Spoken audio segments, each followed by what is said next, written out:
I believe we have both human thoughts and we also have divine thoughts.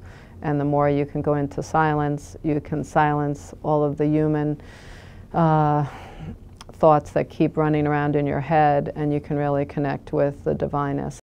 In the not-for-profit world, dealing with people's basic necessities not being met, you're also dealing with vicarious trauma that actually happens by hearing that somebody is in this horrible state and that you're trying to be of help to them, but realize whatever you're doing isn't really going to do anything more than just get them out of imminent danger. It doesn't solve and take away their pain altogether. So once I saw that, I felt that this is going to be pretty challenging to do this as a job where it's every day. And there were a lot of internal things I had to deal with on a management level, as well as the external, dealing with the guests themselves.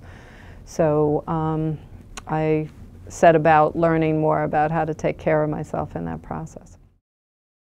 I got on a plane and flew down to Gethsemane and was warmly welcomed by the monks there, and they rarely allow people to use the Hermitage, and I was able to.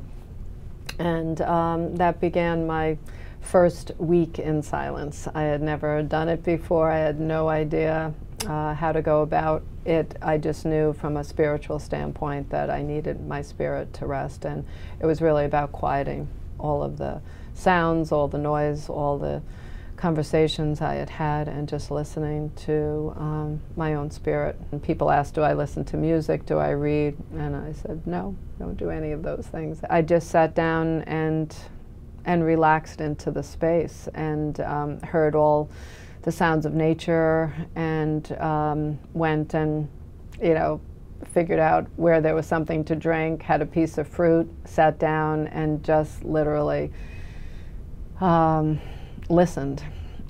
Believe it or not, I have, in 19 years now, I've actually taken 4 sabbaticals, so I went on 2 more over all these years, and the last one I went on, I actually went into 3 weeks of total silence. You get into a state of total bliss, where every day you're in such euphoria, you can't believe it.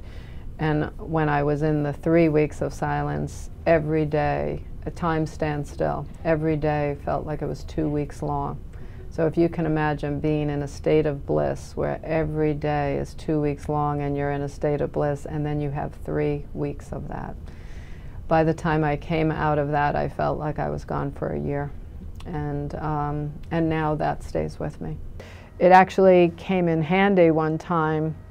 Tragically, I was coming out of our office building late one night, and a woman came up to me on the streets in Hempstead and was hysterically crying because she was desperately in need of money, and she had wet herself so that she wouldn't get raped, and she was screaming. She was literally just beyond herself in that moment.